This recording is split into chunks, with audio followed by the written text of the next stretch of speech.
Estamos tratando un tema o una serie a la que hemos titulado ¿Qué hacer? ¿Por qué? Porque lo que estamos realmente haciendo es reflexionar sobre una carta que escribió el hermano de Jesús llamado Santiago. Una carta a las iglesias incipientes del Mediterráneo y que caían en muchos defectos, muchas cosas que había que corregir, de manera que escribe una carta eminentemente práctica y cada uno de sus segmentos bien podrían ser titulados como ¿qué hacer con esto? ¿Qué hacer con lo otro? Hoy vamos a ver qué hacer con este chisme. ¿Qué es un chisme? No todo el mundo sabe, o sí todo el mundo sabe, que un chisme es un trasto, una cosa vieja, algo que no sirve y estorba. Por ejemplo, cuando yo voy a trabajar en la oficina, digo, voy a quitar de aquí este chisme. Cuando vamos a comer, digo, oye, vamos a quitar de aquí, o alguien dice, oye, quitar de ahí ese trasto que vamos a comer. De la misma manera, la acepción segunda que tiene la palabra chisme en nuestro idioma español es la murmuración, la crítica indebida, la difamación, la calumnia, el chisme. Bien, en este sentido, el chisme también es un chisme.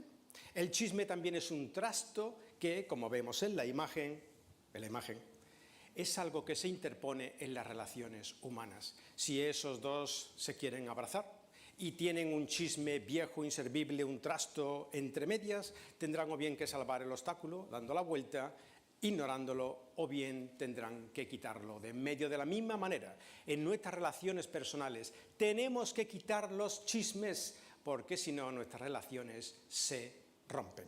Bien, ¿sabéis que porque somos dados al chisme de manera natural, y luego veremos por qué, es la razón que explica por qué las revistas del corazón son tan abundantes y gruesas?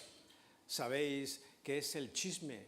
Esa picazón de oír la intimidad de otros, la prensa rosa, etcétera, lo que hace que hayan tantos programas de televisión referidos a estos temas, con la cantidad de cosas importantes en las que tenemos que pensar. Y estamos pensando en el chisme. ¿Qué nos lleva a querer conocer la intimidad, las faltas y los problemas de otro? ¿Qué nos lleva a eso? Para en primer lugar empezar, diremos, aquí no estamos para decir a nadie qué tiene o qué no tiene que hacer, porque cada cual es libre y hará lo que bien crea que deba hacer. Y, por supuesto, de lo que haga, sufrirá o adquirirá consecuencias. Aquí estamos para decir ¿qué dice la palabra de Dios que es bueno y que es malo? Bien, consumir mucho de esa cosa no debe ser muy bueno. ¿Sabes por qué? Porque, como se dice en nutrición, tú eres lo que comes. Si tú comes mucha grasa saturada, ¿qué eres? Un portador nato de colesterol. Si haces lo contrario, pues lo contrario.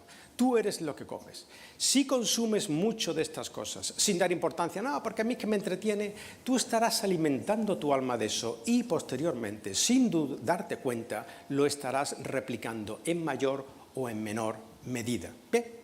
Pero ¿por qué somos tan dados a consumir del chisme? No solamente a perder nuestro tiempo, sino a estropear nuestras vidas consumiendo chismes. Qué curioso. Fijaos, y luego juzgad si esto es correcto o no.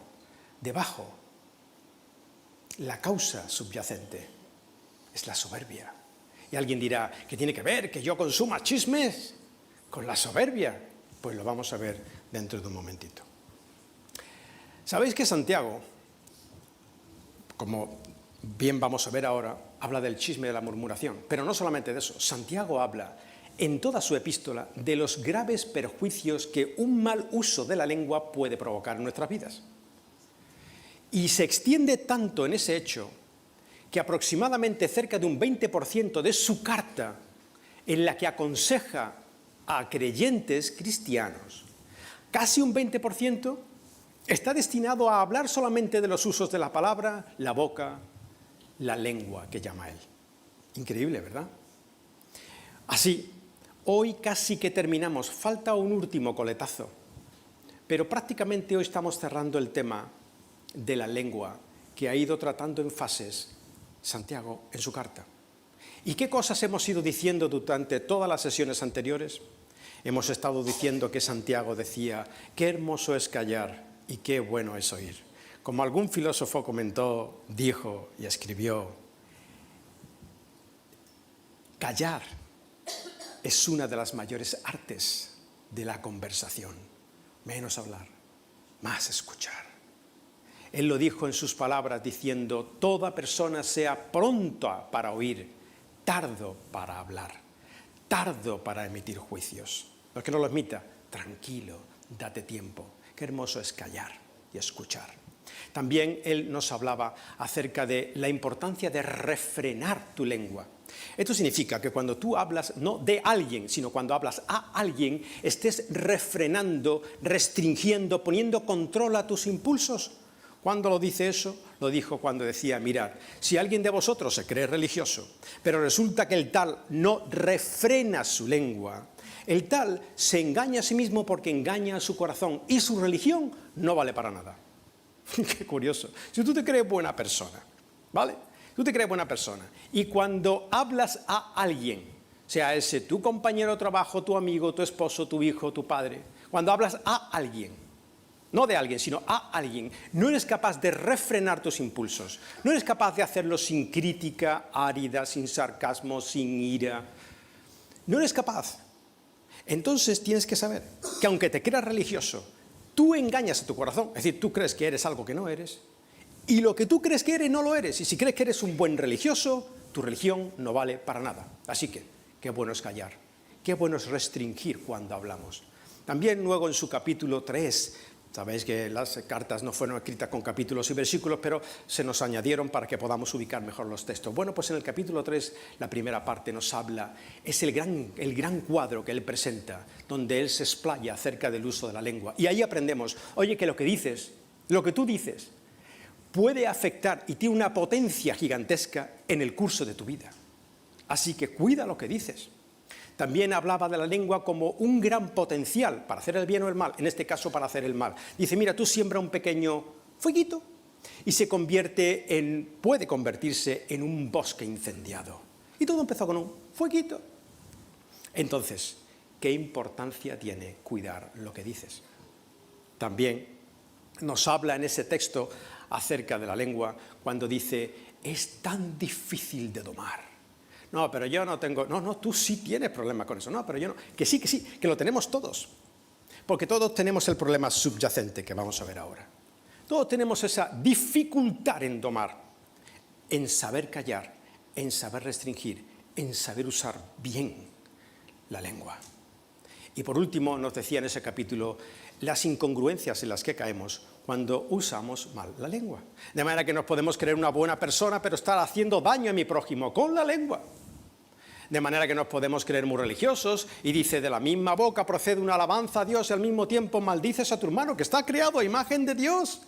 ¿Qué incongruencias son estas? Bien, hoy casi terminamos prácticamente la sección de la lengua que ha ido tratando en distintos departamentos de su carta con el tema de la murmuración, el chisme.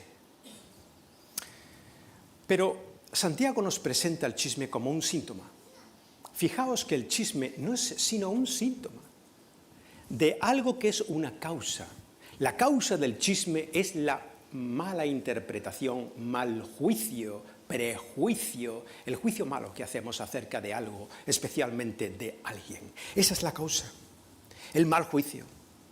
Y eso da como consecuencia el chisme, la murmuración.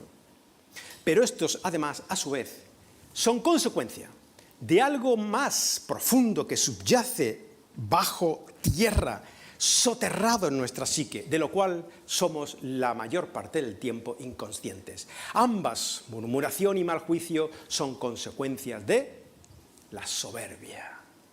Y ahora vamos a ver por qué. Soberbia. De manera que Santiago nos está despegando de la última sesión que estuvimos tratando, la soberbia. Él cuando habla de la murmuración nos está despegando del tema. Muchos autores ven en Santiago una serie de parámetros discontinuados como temas aparte. Yo, sinceramente, a mí me cuesta trabajo dividir una parte de la otra, porque lo veo todo tan ligado y tan dando vueltas alrededor de un solo mandamiento. Ahora lo veremos. Entonces él, hablando de la calumnia, hablando de la crítica, del chisme, de la murmuración, nos está desligando de la parte anterior, acaba de hablar de la soberbia.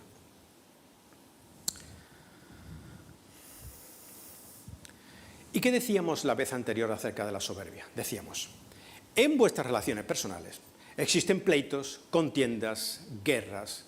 No podéis vivir tranquilos, es que no podéis vivir sin contienda, es que no podéis vivir sin estar amargados siempre, teniendo algo con alguien, siempre hay algo que no os haga dormir porque estáis en guerra. ¿Por qué? Decía él, ¿por qué? Y él se autocontestaba y nos contesta a nosotros: por vuestras pasiones que viven dentro de nosotros. La palabra pasión, que era la palabra hedone, de ahí viene hedonismo, es yo primero, yo primero. ¿Y qué es eso? Eso es soberbia, donde no dejas espacio al otro. Y por eso caemos en estos problemas, en las guerras continuas. Bien, todos estos hedones, todas estas pasiones que están dentro de nosotros, que hacen que tengamos problemas con los demás, era lo que referíamos hace 2 sesiones como los monstruos que viven dentro de nosotros.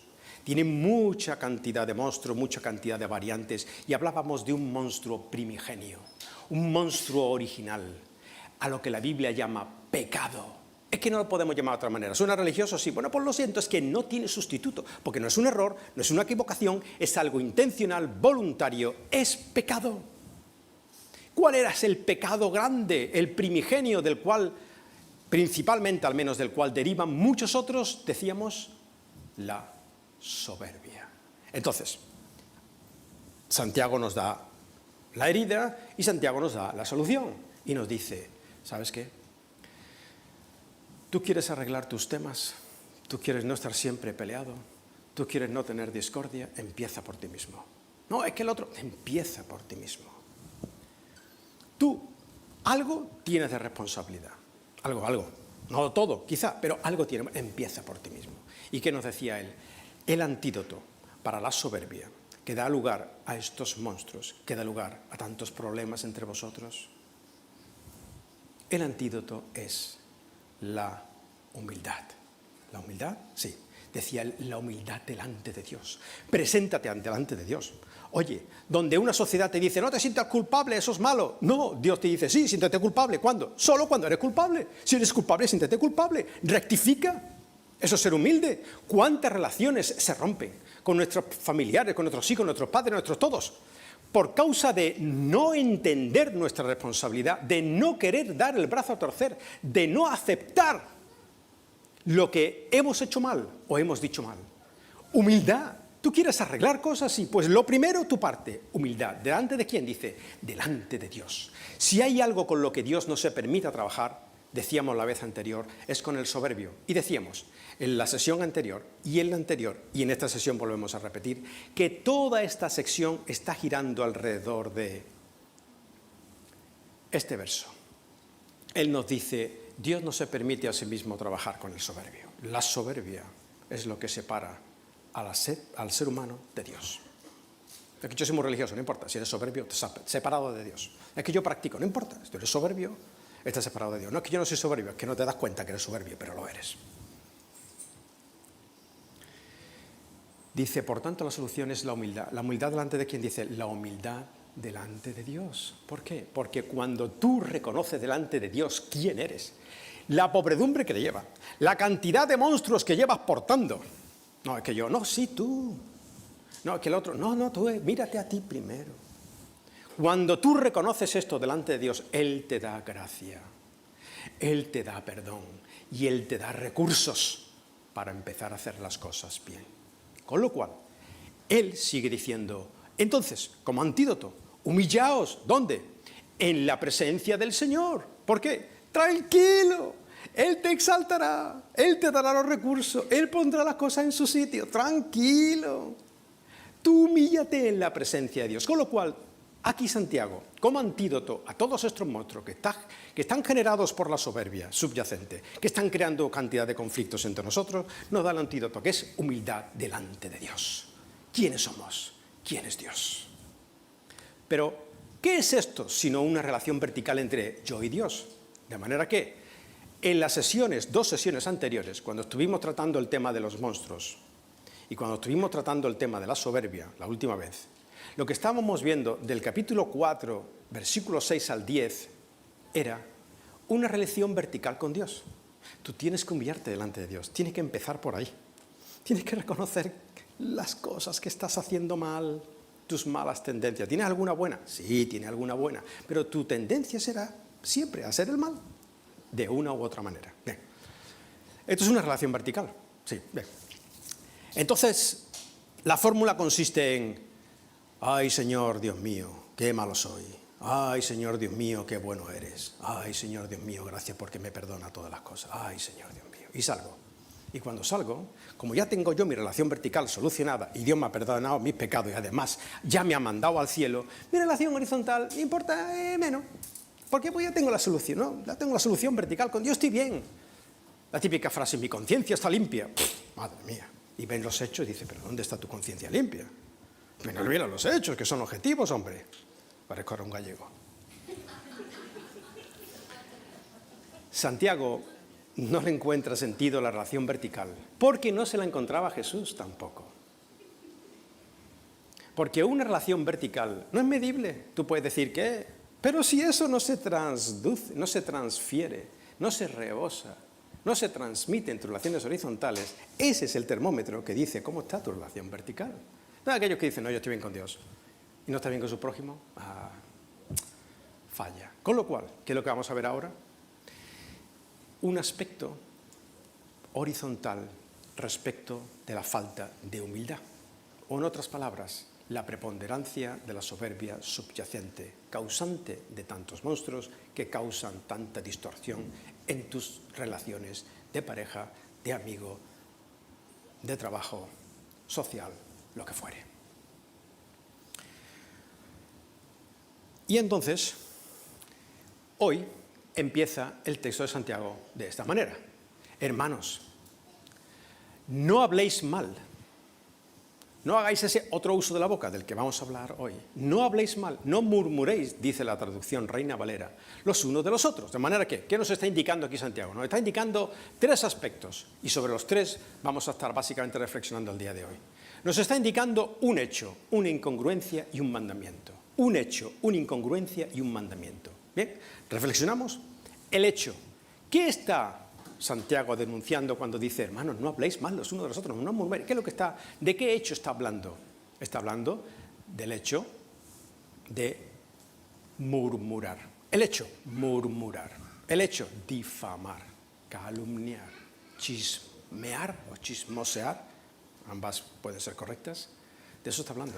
Ahora, porque eso es muy significativo y muy gráfico, ¿cuál es la palabra griega que se usa aquí, que se nos ha sido traducida como murmuración? La palabra griega, curiosamente, fijaos lo que significa, o fijaos cuál es catalaleo. Catalaleo. Es una palabra compuesta. Yo no sé griego, no vayáis a pensar que yo, profesor de griego, madre mía, que no. Pero bueno, hoy tenemos recursos. Catalaleo. Es una palabra compuesta. La segunda parte, la leo, ¿a qué suena? Al mínimo cantado, la, ¿no? Bueno, pues la leo es hablar. Y la primera parte, kata, es contra. Kata, fíjate también lo que significa. Significa desde arriba presionar hacia abajo. Aquel que habla, este es el hecho que se está denunciando, aquel que habla contra otra persona, en este particular su hermano, o quien quiera que sea, para presionarle hacia abajo. Eso es catalaleo, hablar mal, murmurar. Ahora bien, ¿dónde está la fuente o la causa del catalaleo que tanto nos mola? Y voy a decir por qué tanto nos mola. Porque somos orgullosos. ¿Dónde está la fuente? ¿Dónde está la causa? La causa está en que la persona que continuamente se dedica a murmurar tiene una terrible necesidad de autoexaltación. ¿Por qué? Porque en la misma medida en que yo estoy hablando del otro hacia abajo, yo me estoy erigiendo hacia arriba. ¿Por qué? Porque vamos a ver, cuando yo cometo el mismo error que el otro, que lo cago, yo me callo. Pero si yo estoy denunciando el error del otro y estoy criticando lo mal que lo hace, ¿qué significa que yo no lo hago? Por implicación yo le estoy diciendo a la gente: yo soy más justo, yo soy más bueno, yo soy más moral, yo cumplo las cosas, pero él no. Cuanto más lo presiono, más me voy yo para arriba. Como la ley de Arquímedes. Cuanto más lo hunde, más para arriba. Tú hundes al sujeto y tú subes. Eso se llama soberbia.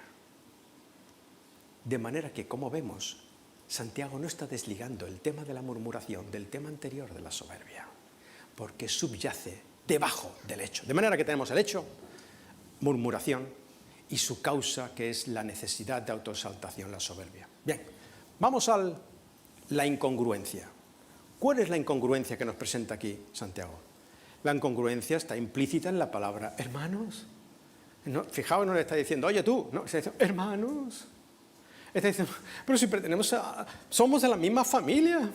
Pero si pertenecemos a la misma familia, las familias no se hacen daño, los miembros de la familia no se hacen daño entre sí. Esto es una incongruencia.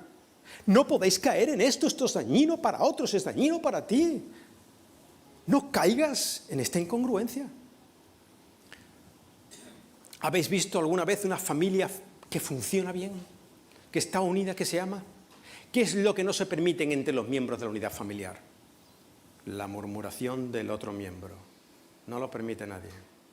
Valoran demasiado la fuente que les une, sus padres. Valoran demasiado, sea de manera consciente o inconsciente, esa familia valora demasiado el legado que sus padres le dejaron, la educación. Valoran que están unidos por una misma sangre y lo vean o no lo vean conscientemente, lo valoran hasta el punto de considerarlo sagrado, porque lo es.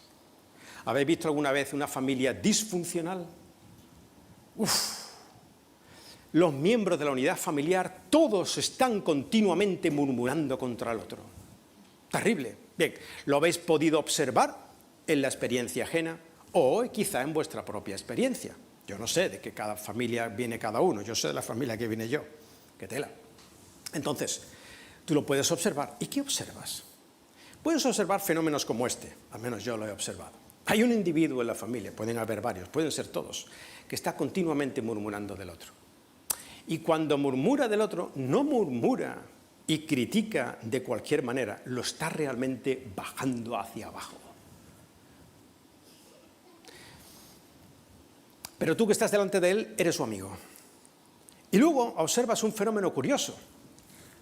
Desde la perspectiva del espectador, observas que luego uno de los miembros de la familia a los que él amargamente criticaba, ahora está presente. ¿Y qué ocurre?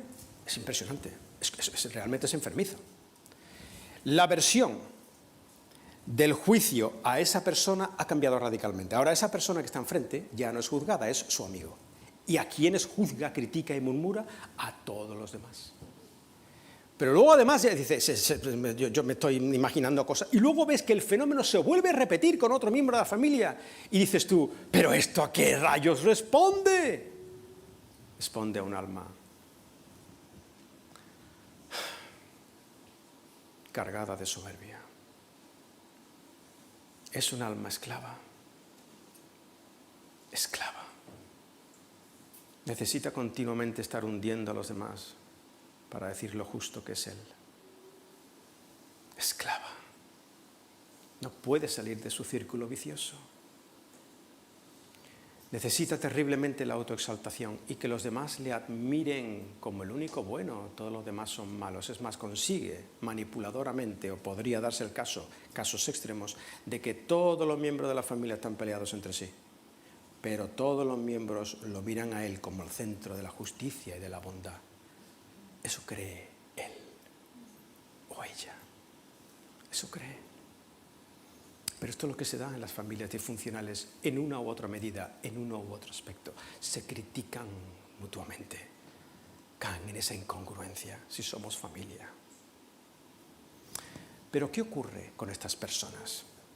Cuando tú ves este fenómeno, tienes que tener en cuenta tres cosas en esta incongruencia. Número uno, y quisiera que esta frase se nos quedara, aunque no la tenemos escrita, se nos quedara como lema. Número uno, número dos y número tres. Número uno, quien te habla mal de alguien, hablará mal de ti. Quien te habla mal de alguien, hablará mal de ti. A mí no me importa si lo repetís. A mí no me gustan los tipo escuela, no, pero repítelo en tu mente. Quien te habla mal de alguien, hablará mal de ti. Yo doy gracias a Dios, de verdad, sinceramente. Os lo digo de todo corazón, porque la experiencia y los años me han confirmado que esta familia, esta en la que estamos hoy, me ha mostrado con los hechos de que no es propensa a criticar y es lo suficientemente madura en la inmensa mayoría de sus miembros como para detectar cuando alguien te habla mal de alguien y además sabe que si le prestas oído no tiene sentido porque luego hablará mal de ti. Gracias a cada uno de vosotros por vuestra madurez. Tenemos mucho que caminar en muchos sentidos y tenemos que recordar estas palabras, pero doy gracias a Dios porque eso no es algo predominante. Si es que existe, aquí podemos caer, pero hay madurez. Gracias a vosotros por el bien que hacéis cuando no prestáis oído al que murmura. Bien, ¿qué es lo que pasa con esta persona disfuncional que critica a la familia, que critica a los otros miembros despiadadamente para autoexaltarse? Número 1, ten en cuenta, quien habla mal de alguien, hablará mal de ti. Número 2, finalmente, la persona queda retratada. ¿En cuánto tiempo? No sabemos, por eso lo dice el Señor. Humillaos delante del Señor y Él os exaltará. Sí, tranquilo, hombre, que Él te exaltará. Y si tú has hecho algo malo, dice, no, pues tú tranquilo, no, que temo, que no tiene nada que temer. Las personas estas quedan retratadas en el tiempo. ¿Cuándo? No sabemos. Semanas, meses, años, no importa. Quedarán retratadas. Los demás irán observando el fenómeno. Y ella misma, cuando murmura y critica a otros, estará virtiendo ese mal contra sí misma porque le calarán.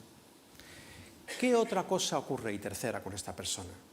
Finalmente, si no rectifica, va quedando sola. Finalmente puede quedar muy sola.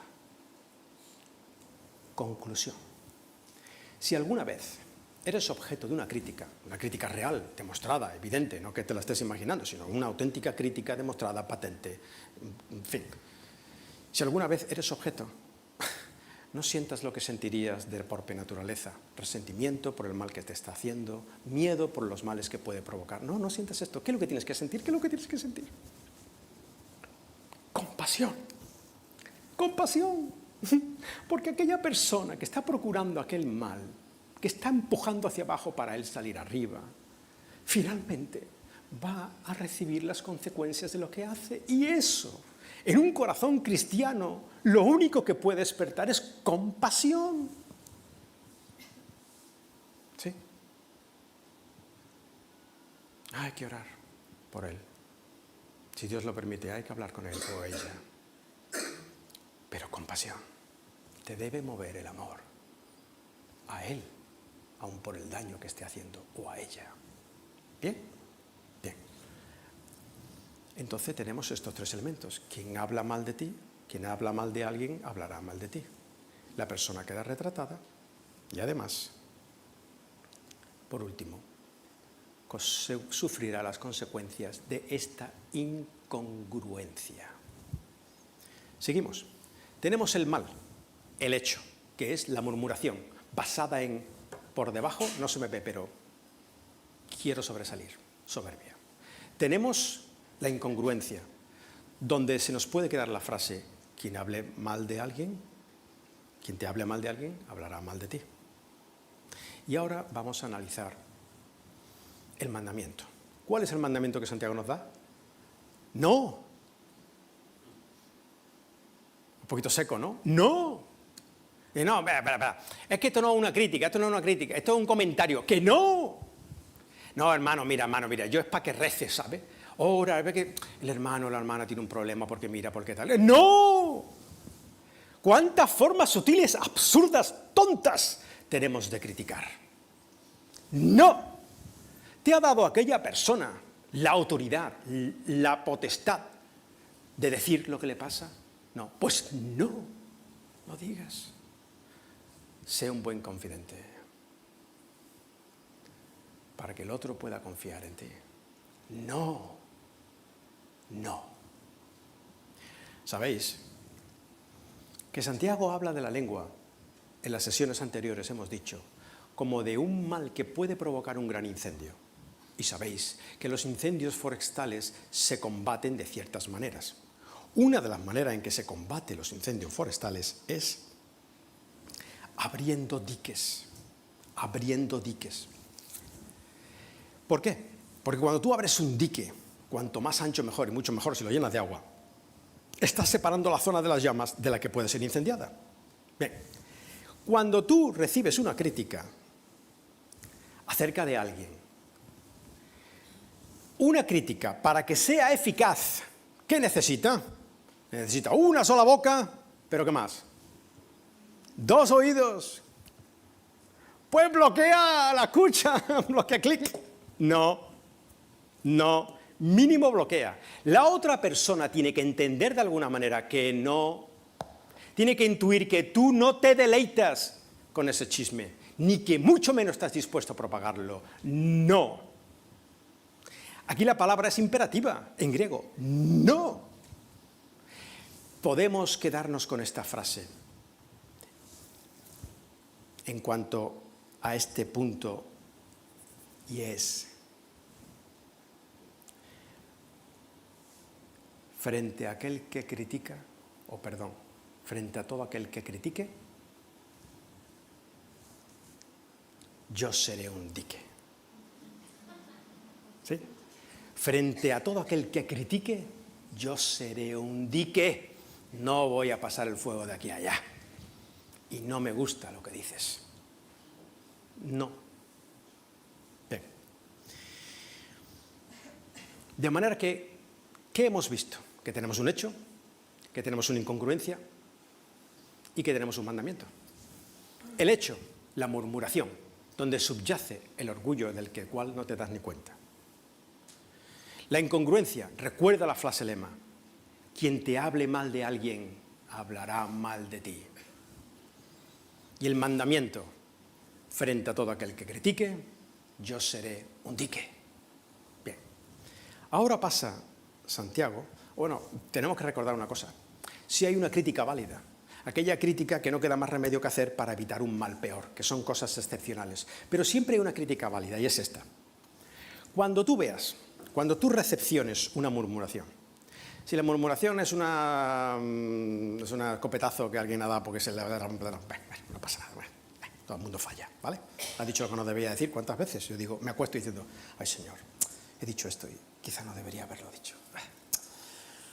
Dios sabe que no lo hice con mala intención, pero lo hice. ¿Por qué? Porque yo quiero ser más.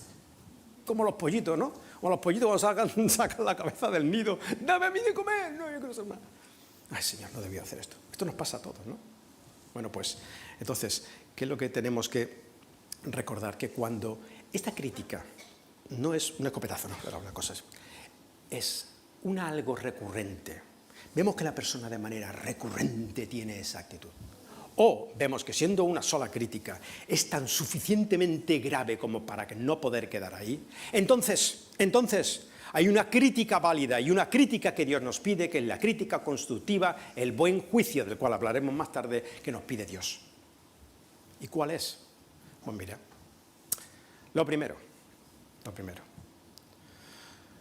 no esperes a que un responsable o líder le llame la atención.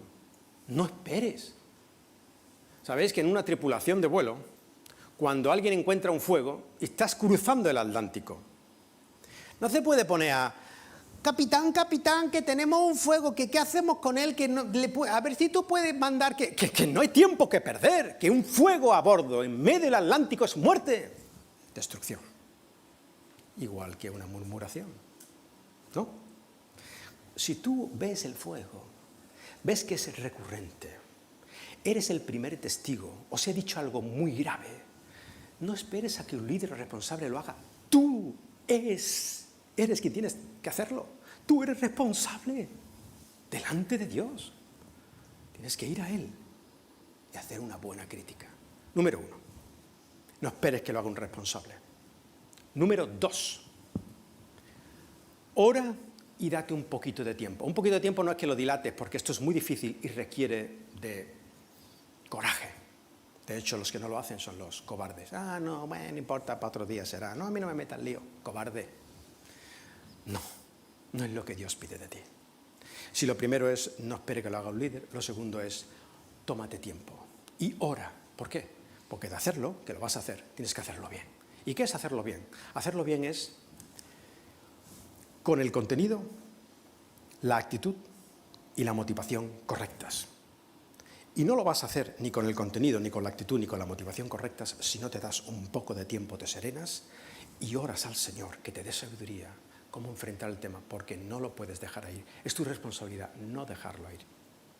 ¿Y cuáles son el contenido, la actitud y la motivación con que debes llamar la atención a esta persona y así evitar la murmuración? Le estás criticando directamente a él, pero es una crítica buena. Pues el contenido, la actitud y la motivación son.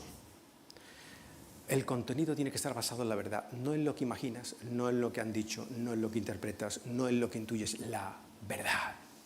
Contenido. Y la verdad contrastada con los mandamientos del Señor. Número 1. Número 2. Tienes que hacerlo con la actitud correcta, es decir, con humildad. Considérate a ti mismo qué cantidad de problemas tiene y cómo te ha perdonado Dios tantas cosas, te sigue perdonando todos los días. Él está en la misma situación, solamente que tiene este pequeño problemilla, tú tienes otros. Hazlo con humildad, hazlo con respeto a la persona, hazlo con ternura. Es que él es un agresivo, hazlo con ternura.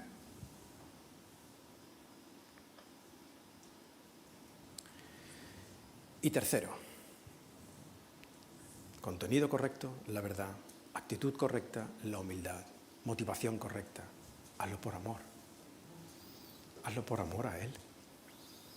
Hazlo por amor a los demás. Porque sabes que esto hace daño a la familia. Y sabes que le hace daño, le hará eventualmente a él o a ella. Por tanto, la motivación no es ser tú más, o saber tú más, o reprenderle porque yo estoy más tanto y poderosamente santo. La intención es amarlo, que no recaigan sobre las consecuencias de la incongruencia y que no recaigan sobre los demás.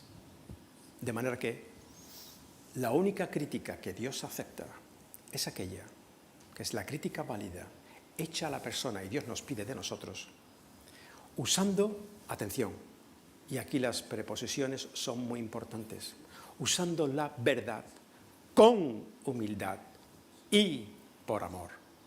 La única crítica válida que vale delante de Dios es aquella que va a evitar males peores en casos excepcionales, y esta otra que siempre aplica, y es la crítica constructiva a la persona que amas, usando la verdad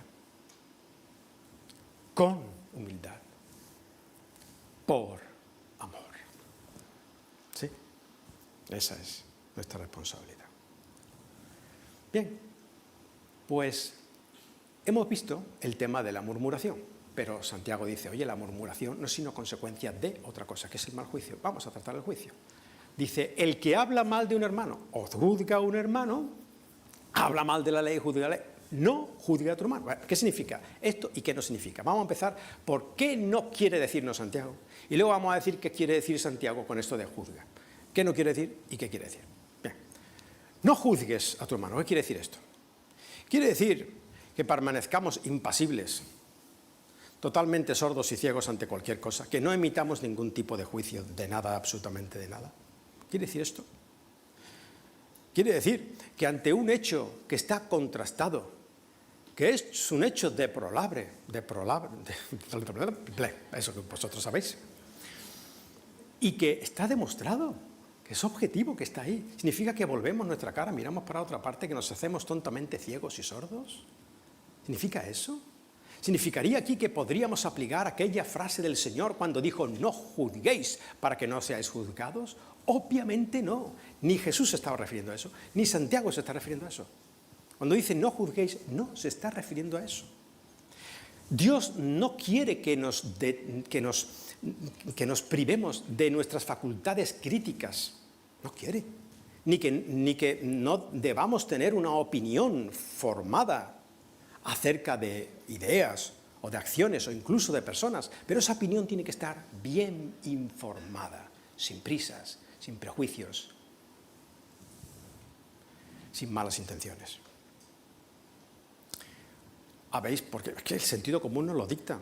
A ver, Si no juzgamos las cosas, ¿alguien interpreta que una empresa pueda ir bien si el empresario no juzga a qué hora viene el empleado, si trata bien al cliente, si hace bien su trabajo? Es que hay que juzgar, si no, la empresa se va al garete.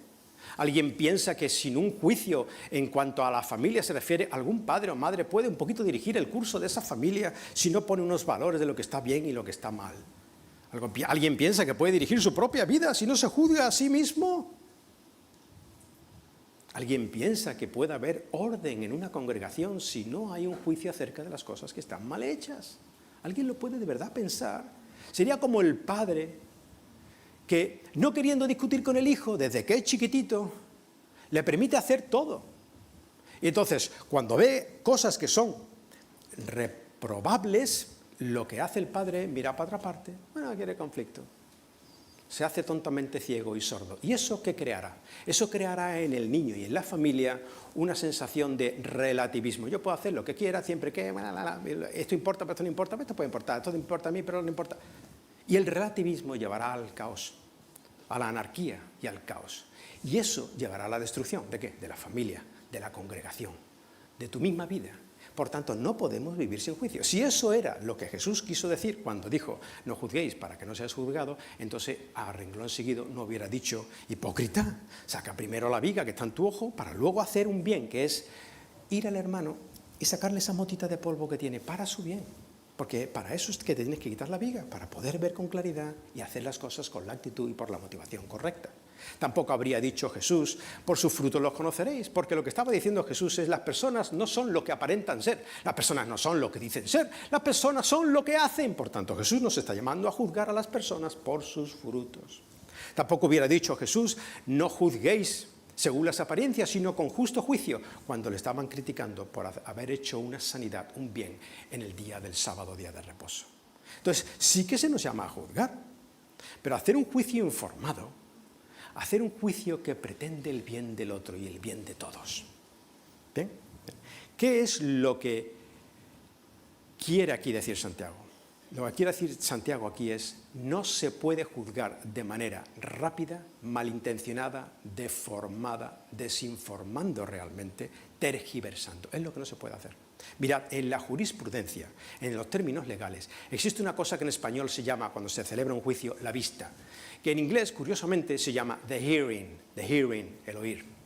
Es curioso porque ambos términos, cada uno en su idioma, puestos los dos juntos, parecen complementar muy bien de qué se trata una vista o un the hearing. Y es que en la vista se contemplan todas las pruebas, se acreditan todos los hechos. Y en los hearing se oyen todos los argumentos que pueden dar a favor y en contra de las partes que están enfrentadas. Bien, solamente cuando hay una vista, cuando hay un the hearing, es que el juez, en base a la ley y con todos los datos que tiene documentados, bien fehacientes, conociendo todos los argumentos, es cuando se atreve, solamente cuando puede, de acuerdo a la ley, dictaminar una sentencia. Bien, ¿qué es lo que hace el murmurador? Basado en sus malos juicios, dicta sentencia de manera premeditada, de manera rápida, con premura, deformando, interpretando, creyendo, un largo etcétera de los hechos. Eso es lo que hace. Y eso es lo que está diciendo Santiago. No se puede hacer eso. Porque además la persona dada a la murmuración no es que no conozca los hechos, es que ni siquiera quiere conocerlos, porque de conocerlos se daría cuenta de cuán necio es sus argumentos, y eso es lo que él no está dispuesto a aceptar, que él es un necio. Por tanto, no quiere conocerlo. Había escuchado alguna vez, a mí no me explica, a mí no me diga, yo no lo quiero ver. Dios mío, eso me provoca un dolor terrible, porque no quiere ver los hechos.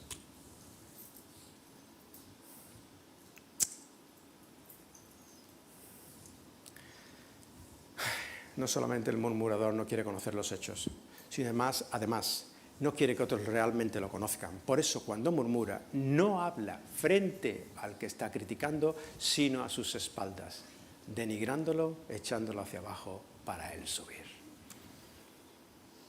De manera que, como el que murmura nunca puede tener el contraargumento, porque el que está murmurado no le puede confrontar, el murmurador siempre lleva razón. Siempre se lleva el gato al agua, o al menos eso cree él.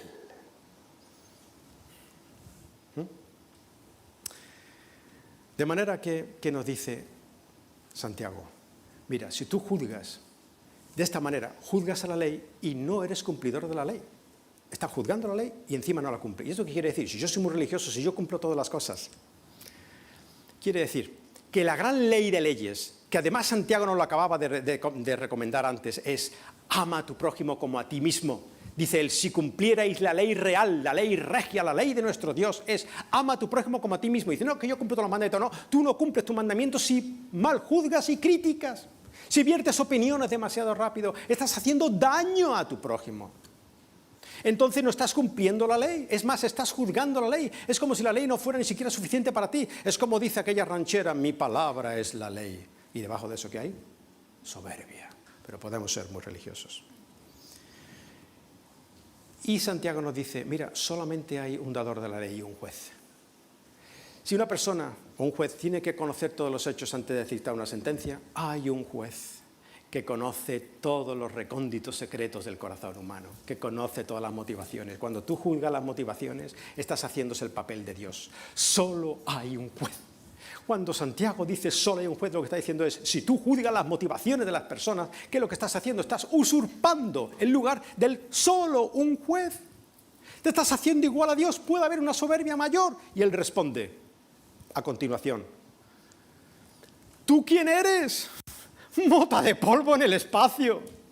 Tú no sabes, solamente Dios sabe, a nosotros nos compete juzgar hasta un cierto límite, cuando las evidencias son tan claras que estamos llamados a hacerlo. Pero no podemos juzgar más allá, no podemos, solo Dios es el juez. Si juzgas motivaciones y cosas por el estilo, usurpas el lugar de Dios. ¿Puede haber algo más soberbio que esto? De manera que, ¿qué vemos? Que la murmuración y el mal juicio provienen de la soberbia. Voy a concluir leyendo una frase. Esta frase está en el libro Tu caminar cristiano o tu vida cristiana, de José María Martínez. José María Martínez es el padre de aquel hermano tan precioso que hace poco estuvo aquí compartiendo con nosotros en nuestro 10º aniversario, ¿cierto? Bien. El padre dijo en este libro, y esto lo leo después de hacer la pregunta, como conclusión, ¿eres tú de los que quieres en la vida ir ladrando con tus malos juicios y murmuraciones? ¿Eres tú de los que quiere ir ladrando? Es tu decisión. ¿Eres tú de los que quiere ir por la vida brillando por las buenas acciones y el amor que te lleva a ellas? ¿Eres tú de los que quieres ir ladrando con mal juicios y malinterpretaciones y murmuraciones? ¿O eres tú de los que quieres estar siempre brillando, basado en el amor? Fijaos lo que dice él y con esto concluimos. Aquel perro que ladraba furioso